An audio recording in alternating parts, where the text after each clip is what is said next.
নমস্কার, একটা গুরুত্বপূর্ণ বিষয় নিয়ে আজকে আবারও হাজির আপনাদের জন্য। আজকের বিষয়টি অবশ্যই আমার আপনার প্রত্যেকের সমস্যার জায়গা হয়ে দাঁড়িয়েছে। নিজেদের ক্ষেত্রেও হচ্ছে, কখনো কখনো আমাদের সন্তানদের ক্ষেত্রেও হচ্ছে। তবুও যেহেতু আমাদের অ্যাডাল্ট মাইন্ড, অর্থাৎ আমরা যখন বড় অবস্থায় রয়েছি, আমাদের অ্যাডাল্ট মাইন্ড অনেকটা লজিক্যালি ভাবতে শুরু করেছে। কিন্তু ভাবতে পারি আর কি। অনেক আগে থেকে আমরা ওই 25 বা 22-24-এর পর থেকে কিন্তু আমরা অনেকটা লজিক্যাল মাইন্ড আমাদের ডেভেলপ করে যে আমরা ভাবতে থাকি, ভাবতে পারি। সবসময় যে পারি সবাই তা নয়, কিন্তু অলমোস্ট আমরা জেনারেল যদি একটা স্টেটমেন্ট দিতে হয় তাহলে আমরা বলতে পারি এই সময়ের পর থেকে আমরা লজিক্যালি অনেক কিছু ভাবতে পারি। কিন্তু ছোটরা তো সবসময় নিজেদের কন্ট্রোল করতে পারে না, সবসময় কেন পারেই না। তাদের যেটা মনে হয় সেটাই তাদের সেই সময়ে চায়। এই ছোট বলতে একদম 6 মাস 8 মাসের পর থেকে চলে যাচ্ছে এটা লেট অ্যাডোলেসেন্ট অবধি। মোবাইল আসক্তি, আজকের বিষয়টি হলো মোবাইল আসক্তি। মোবাইল আসক্তি আমাদেরকে এমন পর্যায়ে নিয়ে গেছে যে যেখানে অনেক সময় কিন্তু আমরা এটা অভিশাপের পর্যায়ে চলে যাচ্ছে। 72 বছরের একজন, আমি এর আগেও হয়তো বলেছিলাম, একজন ভদ্র মহিলার মোবাইল আসক্তির জন্য তিনি কিন্তু তার দৈনন্দিন জীবনের রান্না, খাওয়া, ঘুম সেটা পর্যন্ত আজকে বিপর্যস্ত। সেটাও কিন্তু আজকে তাকে মানে মেডিকেল ট্রিটমেন্ট নিতে হচ্ছে। আবার ঠিক 7 বছরের একটি বাচ্চা, সে কিন্তু পড়াশোনার প্রতি তার এত অনীহা, তার কনসেন্ট্রেশন লেভেল এত পুয়ার, এত হাইপার অ্যাক্টিভ হয়ে গেছে বাচ্চাটি। মোবাইল দিলেই একমাত্র চুপ থাকছে, না হলেই কিন্তু কোনো কিছু শুনছে না, কোনো কথা মানছে না। ঠিক তেমনভাবে একটা 16 বছরের যুবক বা যুবতী কিছুতেই পড়াশোনায় কনসেন্ট্রেট করতে পারছে না। আর এই সামনেই বোর্ড রয়েছে কিংবা এক্সামগুলো রয়েছে, সবটাতে আগের বছরও অবধি হয়তো রেজাল্ট ভালো হয়েছে, এবছরের রেজাল্ট খারাপ হয়ে যাচ্ছে। এই মোবাইল আসক্তি আসলে আমাদের জীবনে কেন, এই আসক্তি কথাটাকে ব্যবহার হয় সেটাকে বলি অ্যাডিকশন। অ্যাডিকশন তখনই কিন্তু হয় যখন আমাদের ব্রেন থেকে হাই ডোপামিন সিক্রেট হয়। এবং হাই ডোপামিন কিসের সিক্রেট হয়? যখন আপনি মোবাইল দেখছেন, যখন আপনি মদ খাচ্ছেন, সিগারেট খাচ্ছেন, গাঁজা খাচ্ছেন, বিভিন্ন নেশা করছেন, তখন, অর্থাৎ আমরা যখন বিভিন্ন নেশার মধ্যে ঢুকে যাই, তখন কিন্তু আমাদের ব্রেন থেকে হাই ডোপামিন সিক্রেট হয় প্রথম দিকে। এবং যার ফলে এই মোবাইলের মধ্যেও কিন্তু এই মোবাইলটা এতটা আমাদের আসক্তির কারণ, এই কারণে মোবাইল সার্চ করলে বা মোবাইল দেখলে পরে মোবাইলের সাথে লেগে থাকলে আমাদের ডোপামিন সিক্রেট হতে থাকে। যেই ডোপামিন সিক্রেট অ্যাকচুয়ালি এতটা পরিমাণে ডোপামিন সিক্রেট হয় যে বাকি কাজগুলো আমাদের আর তখন মনের মতো হয় না। আমি যদি প্রথমেই রাজভোগ খেয়ে ফেলি, কিংবা আমি যদি প্রথমেই মাটন কষা খেয়ে ফেলি, তাহলে পরে গিয়ে কি আমার উচ্ছে সিদ্ধ বা নিম পাতা খেতে ভালো লাগবে? লাগবে তো না। ঠিক তেমনভাবে প্রথমেই কিন্তু আমরা খাবারটা খেয়ে ফেলি, অর্থাৎ ভালো হাই ডোপামিনের কাজ করি ঘুম থেকে উঠে থেকে মোবাইল। তারপরে দৈনন্দিন জীবনে আমাদের যার বয়স যেরকম সেই অনুযায়ী যে কাজগুলো আছে সেই কাজগুলো কিন্তু আমরা আর করে উঠতে পারছি না, আমাদের পক্ষে সম্ভব হচ্ছে না, কারণ আমাদের এনার্জি লেভেল তখন কিন্তু আর সেই কাজটার প্রতি অতটা দিচ্ছে না যতটা মোবাইলের ক্ষেত্রে দিচ্ছিল। সেই কারণে এটাকে আমরা আসক্তি হিসেবে ফেলছি। এবং সবথেকে বড় কথা হচ্ছে, সাইকোলজিতে এখন সবথেকে টাফেস্ট আমাদের কাজ হচ্ছে কাউন্সেলিংয়ের ক্ষেত্রে মোবাইল আসক্তি। যে বয়সী হোক, 7 থেকে 70, 7 কেন বলছি, 1.5 বছর 2 বছর থেকে বাচ্চার মধ্যে মোবাইল অ্যাডিকশান তৈরি হয়ে যাচ্ছে। সে খায় না, সে ঘুমোতে যাচ্ছে না মোবাইলে গান না শুনে, বাচ্চা কোনো অ্যাক্টিভিটি করে না যদি না তাকে মোবাইলটা দেওয়া হচ্ছে। এবং এর কারণ কি কী বৃত্তান্ত সব বলবো। তার আগে বলবো যে মোবাইলে খেয়াল করে দেখবেন যত অ্যাপসগুলো রয়েছে, এই যখন মোবাইলটা ফার্স্ট অন করবেন, কালারফুল একটা ভিশন তৈরি হয়, যেটা অ্যাকচুয়ালি আমাদের চোখ প্রথমে সেটাকে দেখে, দেখে কিন্তু ব্রেনকে মেসেজ পাঠায় এবং ব্রেন তখন মারাত্মকভাবে অ্যাক্টিভ হয়ে যায়। যার জন্য মোবাইলটা দেখাটাই আমাদের কাছে একটা আনন্দের বিষয়, এবং এই আনন্দ ক্রমাগত পেতে পেতে সেটা কখন একটা আসক্তির পর্যায়ে পৌঁছে যায় আমরা কিন্তু এটা রিয়েলাইজ করতে পারি না।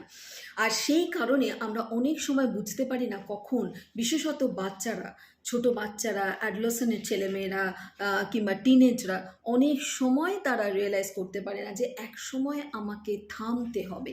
এই যারাই আমরা বুঝতে পারি না, সেটা অবশ্যই আমার মনে হয় অনেক বয়স মানে বয়স্ক মানুষরাও কিন্তু অনেক সময় বুঝে উঠতে পারে না কোথায় আমাদের থামতে হবে। তো সেই কারণেই কিন্তু বললাম 72 ইয়ার্সের একজন ভদ্রমহিলা, তার দৈনন্দিন জীবনের সমস্ত কাজকর্ম কিন্তু ব্যাহত হয়ে গেছে, তাকে ডাক্তার দেখাতে হচ্ছে। এইরকম ভুরি ভুরি উদাহরণ রেগুলার আমরা পাচ্ছি। শুধু এই বয়স কেন, 40, 45, 50, 35, অনেক সময় ইয়াং ছেলেরা এসে বলছে ভাবছি এই কাজটা করব, কিন্তু সেটা কত দিন করতে পারিনি আমি বলে বোঝাতে পারবো না। কিসে যাচ্ছে সময়টা, কে নিয়ে নিচ্ছে আমাদের জীবনের আসল সময়টা? মোবাইল। অথচ মোবাইল কি শুধুই অভিশাপ? একদম নয়। প্রচুর প্রচুর আমাদের আশীর্বাদের কারণও কিন্তু এই মোবাইল। ব্যক্তিগতভাবে আমি মনে করি যে, যেমন ধরুন একদিন কিছুদিন আগে একটা জায়গা আমাকে অনেকক্ষণ অপেক্ষা করতে হয়েছিল, সেখানে কিন্তু আমার মোবাইল এত ভালোভাবে আমাকে সঙ্গ দিয়েছিল, আমার অন্য আর কিচ্ছু করার ছিল না। আমি কিন্তু প্রচুর কিছু জানতে পেরেছি মোবাইল দেখে, অনেকটা সময় হাতে পেয়েছিলাম। আমার বেশ খুব আনন্দ লাগছিল যে ওই সময়টা আমার হাতে ছিল এবং আমি অনেক কিছু নোট করতে পারছিলাম, অনেক কিছু শিখতে পারছিলাম। আশীর্বাদ হিসেবে তখনই আমরা নিতে পারবো যখন আমার লজিক্যাল মাইন্ড অ্যাক্টিভ থাকবে যে হ্যাঁ, এটা আমার জন্য আশীর্বাদ, এটা আমার জন্য অভিশাপ। কিন্তু আমি যদি আমার কাজকর্ম সব ছেড়ে দিয়ে আমি সারা দিন ধরে শুধু মোবাইলের সাথে যুক্ত থাকি, তাহলে আমার ব্যবহারিক জীবন নষ্ট হবে, তাহলে আমার প্রফেশন নষ্ট হবে, তাহলে আমি আমাতে আর থাকবো না। আমি আমার থেকে অনেকটা আমার ডিটোরিয়েশনে আমি পৌঁছে যাব, যেটা অনেক ক্ষেত্রে অনেকেই কিন্তু এটা বুঝতে পারে না। আজকে মোবাইল আসক্তি কেন হয় তো আমরা বুঝে গেছি মোবাইল দেখতে দেখতে। প্রথমেই বলবো, যাদের বাচ্চাদের এখনও মোবাইল হাতে তুলে দেননি, আমার এটা অনেস্ট রিকোয়েস্ট, প্লিজ বাচ্চাদের হাতে মোবাইল তুলে দেবেন না। কারণ বেচারাদের হাতে আমরা সব থেকে আনন্দকর জিনিসটা বা আনন্দময় জিনিসটা দিচ্ছি, তারপরে ওটা উইথড্র করে নেওয়া, এটা ওদের জন্য কিন্তু খুব কষ্টকর কাজ। আজকে মোবাইল আসক্তি থেকে আমরা কিভাবে বেরোবো, আমরা প্রত্যেকেই কিভাবে বেরোবো, বাচ্চাদের কিভাবে বার করব এবং কিভাবে নিজেরাও মোবাইল থেকে বেরিয়ে আসব, কিছুটা সময় নিজেদের কাজকর্ম করব। আবারও বলছি, বড়দের ক্ষেত্রে মোবাইল দেখাটা কিন্তু একটা এন্টারটেনমেন্ট, একটা পারপাসফুল মোবাইল হতে পারে। সেটা আমি মোবাইল সার্ফ করছি বা মোবাইল দেখছি, সেটা একটা পারপাস থাকতে পারে। প্রচুর জিনিস শিখতে পারি আমরা, অনেক কিছু মিডিয়া থেকে জানতে পারছি, সব সময় আপ টু ডেট থাকতে পারছি। মানে আশীর্বাদই আশীর্বাদ আমাদের জন্য, বড়দের জন্য, যারা আমরা বুঝতে পারছি, যাদের আবারও বলি যারা আমরা ব্যালেন্স করতে পারি, রাইট? তো যারা পারছি না তারা কিভাবে একটু সচেষ্ট হব। অনেকেই এসে বলেন যে ভাবছি বিরিয়ানিটা রান্না করব, 1 মাস হয়ে গেল, কবে ছেলে খেতে চেয়েছিল, আজও কিন্তু বিরিয়ানি রান্না করতে পারিনি, ওই হয়েই উঠছে না। কি করে যে সময়টা চলে যায়, যখন দৈনন্দিন রুটিনে আমি ঢুকি যে বলুন, ঘুম থেকে ওঠা থেকে আজকের দিনটা বলুন কিভাবে কী করেছেন, সঙ্গে সঙ্গে বেরিয়ে আসে যে ওই 10 মিনিটটা কখন যেন 3 ঘন্টা হয়ে গিয়েছিল, তারপরেই কিন্তু দিনটা শেষ। এই করে করে প্রায় মাসখানেক হয়ে গেছে যে তার জীবনের যে একটা অন্যতম আনন্দ সেটা তিনি করে উঠতে পারছিলেন না। বলি ট্যাবসকে মনে রাখুন। ট্যাবসটা কি? মোবাইল ভুলতে গিয়ে আবার ট্যাবস কেন? ট্যাবস সুবিধার্থে। আমি ভেঙে ভেঙে বললে আপনারা বুঝতে পারবেন, এটা আমি তৈরি করেছি। ভেঙে ভেঙে বললে আপনারা বুঝতে পারবেন যে এই ট্যাবসের কাজ কি। ট্যাবসটা মাথায় রাখলে, TABS, ট্যাবসের কাজ হলো মোবাইল থেকে আমার সময় মতো আমি দূরে থাকতে পারবো এবং বাচ্চাদের ক্ষেত্রে সম্পূর্ণভাবে আমি দূরে রাখতে পারবো। তাহলে মোবাইল ভুলে আমরা এখন ট্যাবসে মন দিই। ট্যাবস হলো টাইম ম্যানেজমেন্ট। যদি মনে হয় যে আপনার মোবাইল দেখতে ভালো লাগে, তাহলে সেক্ষেত্রে নিজের সাথে নিজের একটা স্ট্রং কমিটমেন্ট করুন। বা বাচ্চাদের ক্ষেত্রেও যদি হয়, বাচ্চা মানে আমি একদম ছোটদের দিতে বারণ করি, 16, 17, 18 যদি হয়, তাদের ক্ষেত্রেও একটা টাইম ম্যানেজমেন্ট করিয়ে নিন যে দিনে তুমি 15 থেকে 20 মিনিট রেগুলার দেখতে পারবে ম্যাক্সিমাম। কারণ 1 গ্রাম কোকেন নিলে আমাদের যেভাবে ব্রেনের রিয়াকশান হয়, আধ ঘন্টা মোবাইল দেখলে সেই রিয়াকশান কিন্তু আমাদের ব্রেন করে থাকে। তাই বুঝতেই পারছেন যে আমরা প্রত্যেক দিন কতটা কষ্টকর বা কতটা ভুল জীবনযাপনের দিকে এগিয়ে যাচ্ছি। তো এটা মাথায় রাখতে হবে আমাদের যে আমরা প্রথমত টি ফর টাইম ম্যানেজমেন্ট, নিজের ক্ষেত্র। তাই আমি যখন একটা স্ট্রং বা একটা কি বলবো সেলফ কমিটমেন্টে যাই যে এর বেশি আমি এখন এই বেলা আর দেখবো না মোবাইলটা, যা কিছু হয়ে যাক আমাকে এই কাজটা করতেই হবে।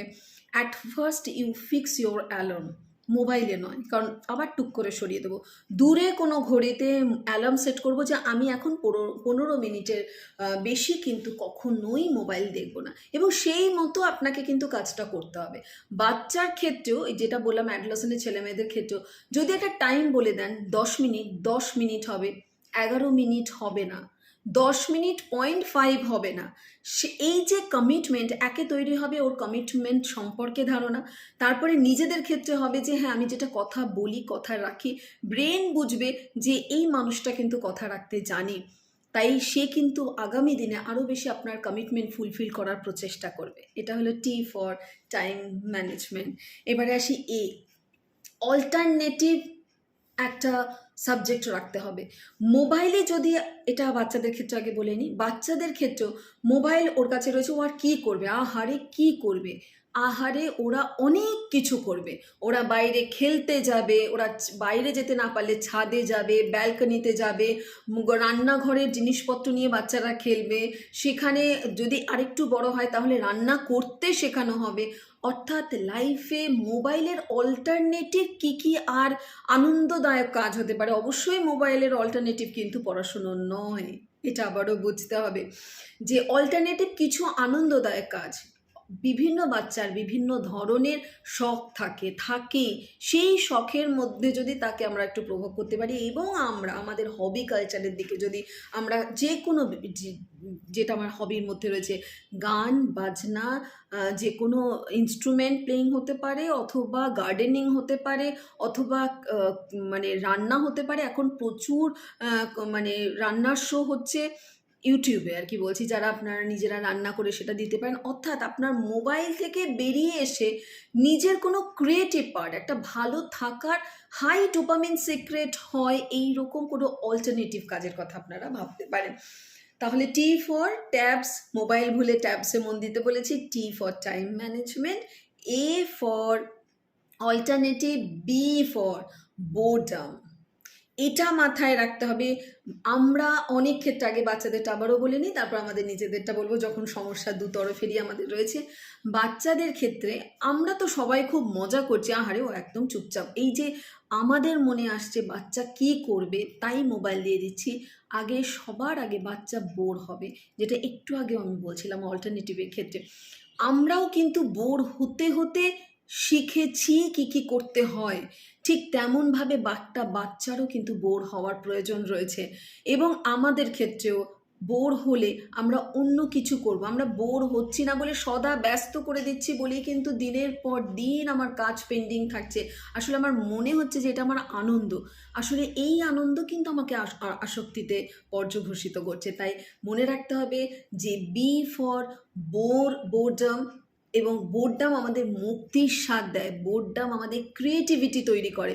এই বোরডম থেকেই কিন্তু আমরা নতুন করে কিছু শেখার উদ্দীপনা তৈরি হয়। এই বোর হওয়া, প্রথমে আমরা বোর হই, একঘেয়েমি আসে, তারপরে একঘেয়েমির পর আমাদের জীবনে, আমাদের নিজেদের, বড়দেরও তাই ছোটদেরও তাই, তাই মোবাইল দিতে হবে, কারণ ও কিছু একটা করবে, কোনো দরকার নেই ও পেন খাতা নিয়ে বসে আঁকিবুকি কাটবে, ও হাতে যা পাবে সেটা নিয়ে খেলা করা শুরু করবে। দরকার হলে বাইরে থেকে, আমি যেমন ছোটোবেলায় আমাদের ছিল মাটি দিয়ে আমরা প্রচুর পুতুল বানাতাম, এখন কি সেটা সম্ভব?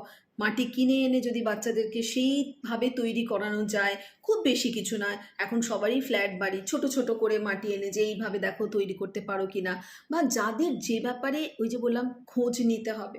অল্টারনেটিভ, খুশি থাকার অল্টারনেটিভগুলো চিন্তা করলে পরে তাহলে বোরডাম থেকে কিন্তু আমাদের ওই অল্টারনেটিভে ঢোকার একটা প্রচেষ্টা থাকবে। তার মানে বোর হতে দিতে হবে নিজেকেও, অপরকে, মানে আমাদের বাচ্চাদের ক্ষেত্রেও কিন্তু আমাদের ওরা আগে বোর হোক, তবেই তো নতুন কিছু সৃষ্টি করবে। যেমন কিছুদিন আগে আমি আমার একটা লাইভ শোতে বলছিলাম, ছোটোবেলায় আমরা বোর হতাম যখন, তখন কিন্তু মায়ের শাড়িগুলো নিয়ে পরার চেষ্টা করতাম, তখন কিন্তু রান্নাবাটি খেলতাম, তখন কিন্তু নানান ধরনের খেলা আবিষ্কার করতাম, কত কিছু খেলা আবিষ্কার করতাম তখন আমরা, তাই না? এটা যে করতাম আসলে দেখুন, এই তো এক হচ্ছে তখন বন্ধু বান্ধবও ছিল, সত্যি কথা বলতে। এই অল্টারনেটিভ প্রসঙ্গে আরেকটা কথা আগের বারে, যে অল্টারনেটিভ ওরা কি করবে, কিছু থাকে না, সেক্ষেত্রে ওদের বন্ধু বান্ধব সোশ্যালি অ্যাক্টিভ করার একটা ব্যাপার থাকতে হবে। মানে ওটা এ ফর ছিল আর কি। এই বিয়ের প্রসঙ্গে বলতে গিয়ে, বোরডামের প্রসঙ্গে, যে যখন আমরা বোর হতাম তখন কিন্তু আমরা অনেক কিছু আবার করতাম, অনেক খেলা খেলতাম, অনেক নতুন করে কিছু ভাবতাম। কেউ বা কখনো আমরা নাটক করতাম, কখনো বা একটা আবৃত্তি লিখতাম। আমার মেজদি যেমন প্রচণ্ড সুন্দর আবৃত্তি করতে পারতো, লিখতে পারতো। বড়দি গান গাইতেন, মানে গায় এখনও গান তিনি। এবং তখন ছোটোবেলায় আমরা 3 বোনে মিলে গান গাইতাম। এখন সেই সঙ্গটা হয়তো দিতে পারবো না আমরা বাচ্চাদেরকে, কিন্তু আমরা নতুন কিছুতে একটা ব্যবস্থা করতে পারি, বন্ধু বান্ধবের সঙ্গ করতে পারি, বা ওর বাচ্চার সাথে আমরা খেলতে পারি। আমরা নিজেদের দিকে একবার তাকিয়ে দেখতে পারি যে আমার মধ্যে কি আছে, আমি কি তৈরি করতে পারি। সেটা কিন্তু যতক্ষণ আমি বোর হয়ে চুপচাপ থাকবো বা বসবো, ততক্ষণ নিজেকে নিয়ে ভাববো না। এরপরে আসি সাপোর্ট। সাপোর্ট বাচ্চাদের ক্ষেত্রে মোবাইল আসক্তি ছাড়ানোর জন্য প্রথম কাজ হলো আপনার সাপোর্ট, অর্থাৎ পেরেন্টের সাপোর্ট দরকার। টেনে ছুঁড়ে ফেলে দেওয়া নয়, সেখানে বিশাল বড় স্কার মার্ক হয়ে যায় বাচ্চাদের জীবনে, যে আমার ভালোবাসার জিনিস মা বাবা ছুঁড়ে ফেলে দিয়েছে। এইরকম বিষয় নিয়ে এত কাজ করতে হয়, বাবা মাও মাথা ঠিক রাখতে পারেন না। কিন্তু দেখা যায় বাবা মাও কিন্তু একইভাবে মোবাইল দেখছেন। বাচ্চাদের, বিশেষত টিনেজ বাচ্চাদের, অ্যাডolescent বাচ্চাদের আগে সাপোর্ট করতে হবে ওদেরকে। আগে ওদেরকে আমাদের বোঝাতে হবে যে মোবাইল কি কি প্রবলেম করছে। তারপরেও যদি না হয়, তাহলে বিভিন্নভাবে ওর সাথে লাইভ কমিউনিকেশনে আসুন, দেখান কোন কোন সমস্যা হতে পারে। আসল কথা হলো একটা গুড প্যারেন্টিং করতে হবে এক্ষেত্রে। মোবাইলের ক্ষেত্রে আলোচনায় আসতে হবে, টাইম ম্যানেজমেন্ট করতে হবে, অল্টারনেটিভ দিতে হবে। এইগুলো সমস্তটাই কিন্তু সাপোর্টের বা সাপোর্টিভ হতে হবে। আর নিজের ক্ষেত্রে নিজেকে সাপোর্ট করা মানে হলো কাজের পর আমি মোবাইল দেখব, এই সাপোর্টটা নিজেকে করতে হবে। আমি যদি পুরোটা ওটাকে সরিয়ে দিই, তাহলে আমার বারবার মাইন্ড কিন্তু ডিস্ট্র্যাক্ট হবে। আমি নিশ্চয়ই দেখব, যেটা টাইম ম্যানেজমেন্টে বলেছিলাম, আমি দেখব এবং একটা টাইম অবধি দেখব। যদি আমার মনে হয় আমি 3-4 দিন কিছু দেখলাম না, আমি একদিন একটা সিনেমা দেখে নিলাম, নিশ্চয়ই দেখব। কিন্তু চেষ্টা করব সেটা টিভিতে কাস্ট করতে, যাদের সেটা সম্ভব হয়, বা একটা টিভিতে সিনেমা দেখে নেওয়া, মোবাইলে নয়। কারণ এটা আমাদের কাছে এত ইজিলি অ্যাভেলেবেল যে আমরা এটা থেকে সবসময় দূরত্ব বজায় রাখতে পারি না। তো প্রথমত হচ্ছে নিজের কাছে নিজের সাপোর্ট করাটা, এবং সন্তানদের ক্ষেত্রে একটা গুড প্যারেন্টিং করে সাপোর্ট করাটা প্রয়োজন। তাহলে মোবাইল ভুলে আপাতত ট্যাবসে মন রাখুন।